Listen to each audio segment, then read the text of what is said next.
ایک وکیل صاحب سے ملاقات ہوئی. کہنے لگے مولانا آپ کی باتیں بڑی اچھی ہیں لیکن آپ کے کمیونٹی کے لوگوں کو پتہ نہیں کیا ہوا, زیادہ تر کیسز جو ہمارے یہاں آئے رہے ہیں 498 کے, یہ جہیز وغیرہ کے اور طلاق کے جو مسائل زیادہ تر آ رہے ہیں مسلمانوں کے آ رہے ہیں ہمارے کورٹ کے اندر. میں نے کہا اللہ اکبر, ایسا کیا؟ بولے ہاں. پھر اس کے بعد انہوں نے ایک بات بتائی جو میں کبھی شاید پوری زندگی میں نہیں بھول سکتا. اس نے کہا کہ مولانا ایک عورت تھی جو اتفاق سے بڑے گھرانے سے تعلق رکھتی تھی, اس کے چھوٹے گھرانے کے کسی آدمی سے رشتہ ہو گیا اور تھوڑی سی ناچاقی ہو گئی نا. عورتیں آتی ہیں ارے میرے باپ نے تو یہ دیا تو مجھے یہ نہیں کرتا. وہ اپنے باپ کے آپ میں الجھے ہوئے اتنے نشے میں مبتلا رہتی ہے کہ وہ یہ نہیں جانتی ہے کہ یہ نیا گھر ہے, نئی تہذیب ہے, تو نئی جگہ میں ہم اپنی مرضی کا ماحول تلاشیں گے تو کیسے ملے گا؟ ذرا بتائیے. اسٹیشن پہ ٹرین پہ کھڑے ہیں, ہم ٹرین پکڑنے کے لیے ہم سوچیں گے کہ نہیں ہمارا باپ تو ہندوستان کا کروڑپتی ہے نا, تو ہم اس پہ چل کر کے نہیں جائیں گے, ہم لیٹ کر کے ٹرین میں چڑھیں گے. بیوقوفی ہے کہ نہیں؟ یہ پرلے درجے کی حماقت ہے. میں پیر سے نہیں جاؤں گی, ہواؤں میں اڑ کے جاؤں گی, یہ کیا ہے؟ کہنے لگے کہ صاحب ایک معمولی گھرانے میں اس لڑکی کا رشتہ ہو گیا, اب وہ دونوں میں ناچاقی ہو گئی.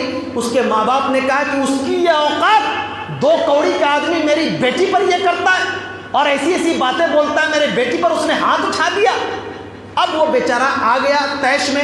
لڑکی بھی ایک پورے ماحول سے آئی ہوئی تھی, اس نے سوچا کہ ارے میرا باپ اور میرا بھائی تو اینٹ سے اینٹ بجا دے گا. میرے دوستوں, میری ماں اور بہنوں, زندگی کے اس بھیڑ میں شادی ہونے کے بعد چاہے وہ باپ ہو یا بھائی ہو یا دنیا کا کتنوں بڑا شوہر کے علاوہ قیمتی رشتہ دار ہو, 1 دن 2 دن ہفتہ مہینہ عشرہ کے بعد وہ تھک جائے گا اور زندگی کے اس مزدھار میں آپ کو اکیلا چھوڑ دے گا اور آپ ترستی رہیں گی, بھٹکتی رہیں گی. اس وکیل نے بتایا کہ مولانا شروع میں تو وہ لوگ بہت ایموشن کے ساتھ آتے رہے, میں یہ کر دوں گا, میں وہ کر دوں گا, فلاں کر دوں گا, اور میں نے بھی کیا کیا کہ میرا تو کام ہے کمانا. اسی لیے تو کہا تھا اکبر الہ آبادی نے کہ پیدا ہوا وکیل تو شیطان نے کہا لو آج میں بھی صاحب اولاد ہو گیا. تو اسی لیے تو کہا تھا کہ ہمارا تو کام چل رہا ہے, ہماری دکان چل رہی ہے نا. میں نے سوچا اچھا ہے آنے دو. آتی رہی 1 مہینہ 1.5 مہینہ کے کچھ دن اس کے باپ کے ساتھ بھائی بھی آتے تھے, بڑی بڑی باتیں بولتے تھے, بڑے پیسے دیتے تھے سامنے, بڑی اس کا جو فنڈ ہوتا تھا, جو اس کا چارج ہوتا تھا وہ پیش کرتے تھے. کچھ دنوں کے بعد بھائی نے آنا بند کر دیا, صرف باپ بیچارے بوڑھے آتے تھے. پھر بوڑھا باپ آ رہا ہے, آتے آتے ایک وقت ایسا آیا کہ بیٹوں نے یہ دیکھا کہ میرا باپ لے دے کر کے اس کے پیچھے پڑا گیا. ابو آپ اپنی فکر کیجئے, اس کے چکر میں ہم لوگ تباہ ہو جائیں گے, ہمارے بچے ہمارے بال بچے یہ نہیں. پتہ کیا چلا, گھر سے نکلی تھی امیدوں پر کہ بھائی ساتھ دے گا, باپ ساتھ دے گا, گھر والے ساتھ دیں گے. اس لیے میں کہتا ہوں کہ میری ماں اور بہنوں, شادی ہونے کے بعد اپنے باپ کے گھر کو آپ ایمرجنسی وارڈ سمجھو. یعنی اگر کوئی راستہ نہ بچے, صبر اور ہمت کی ساری راہیں بند ہو جائیں, تب اس ایمرجنسی وارڈ کا رخ کرو, ورنہ مت کرو. جان پہ بنائے تب, ورنہ جتنی بھی ہو سکے مصیبت ہو, پریشانی ہو, جھیل کر اپنے شوہر کے گھر کو پکڑے رہو, برباد ہونے سے بچ جاؤ گی. کہنے لگے کہ کل ہو کر کے اس کے بھائی نے بھی ساتھ چھوڑ دیا, باپ نے بھی ساتھ چھوڑ دیا. اب وہ عورت اکیلے آنے لگی. کچھ دن تک تو پیسے تھے, اس نے زیور بیچے, سامان بیچے, وکیل کا چارج ادا کرتی رہی. لیکن ایک وقت ایسا آیا کہ پیسہ بھی ختم, سامان بھی ختم, زیور بھی ختم. اب آنے لگی کہ وکیل صاحب کیا ہوگا. اور آپ کو جانتے ہیں کہ ہندوستان کی عدالتوں میں تاریخ صرف ملتی ہے, تاریخ کے علاوہ کچھ نہیں. یہ پوری دنیا کے اندر واحد ایسی عدالت ہے جہاں پہ بیٹے نے اگر کوئی مقدمہ کیا ہے تو پوتا, اس کے بعد جو پوتا ہوگا نا, اس وقت تک انصاف نہیں آتا, نسلیں بوڑھی ہو جاتی ہیں, انصاف نہیں مل پاتا. انصاف کی امید عدالت سے نہ رکھنا. اس دور میں قاتل کی سزا کوئی نہیں. دوڑتی رہی, کچھ لمحہ بیت گیا, پیسے بھی ختم, زیور بھی ختم, ماں باپ بھی الگ, سب الگ. اکیلے کرے تو کیا کرے, آن کی بات ہے, شان کی بات ہے.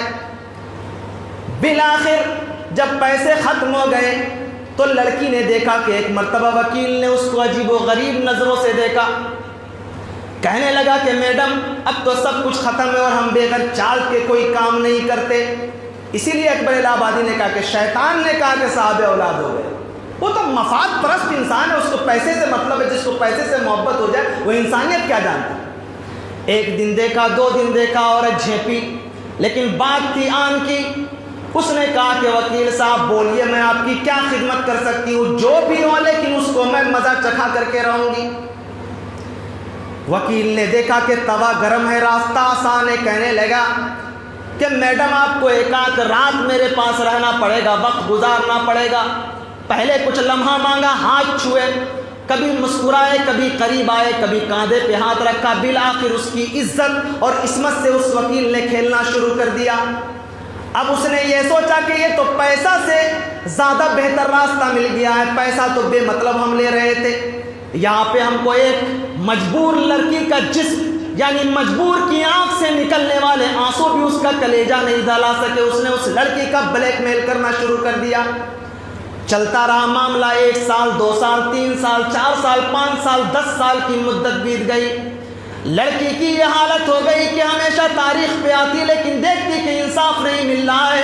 بالآخر اس لڑکی کا یہ عالم ہوا کہ بیچاری صدمے سے پاگل ہو گئی. جوانی کی دہلیز پہ قدم رکھے ہوئے ذرا سا لوگوں کے باکامے میں آئی, عدالت کا رخ کیا. باپ بھی گیا, ماں بھی گئی, بھائی بھی گیا اور شوہر بھی گیا. اس لیے کہ مرد فطرتاً انا پرست ہوتا ہے. ایک مرتبہ اگر آپ نے اس کے خلاف بغاوت کی آواز بلند کر دی, میں یہ کہتا ہوں زندگی کا مشاہدہ بتاتا ہے کہ پوری زندگی وہ آپ سے سچی محبت نہیں کر پائے گا. اس لیے کہ اگر دیوار اگر ٹوٹ جائے, اس کے اندر اگر کوئی آدمی بیچ میں ریپیئرنگ بھی کر دے تو اس کا نشان ختم نہیں ہو جاتا. یہ فطرت ہے.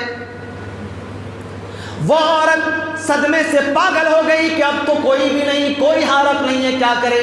وکیل صاحب نے بتایا کہ صاحب جانتے ہیں جو عورت پاگل ہو گئی تھی, ہمیشہ عدالت کی دہلیز کے باہر گندا کپڑا پہنے ہوئے ہمیشہ عدالت کے اس دروازے کو حسرت بھری نظروں سے دیکھتی رہتی تھی.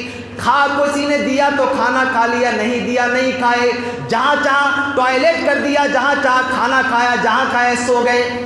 کوئی اس کو اپنے آپ اپنی ذات کی پرواہ نہیں, اپنی جوانی کا احساس نہیں. تو لٹ چکی تھی پیسے سے بھی, عزت سے بھی, عصمت سے بھی.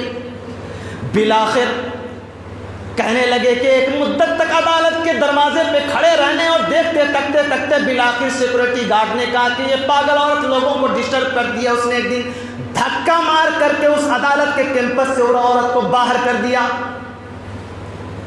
میرے دوستو آگے کا جملہ سنو تو کلیجہ نکل کے باہر آ جائے. اللہ اکبر.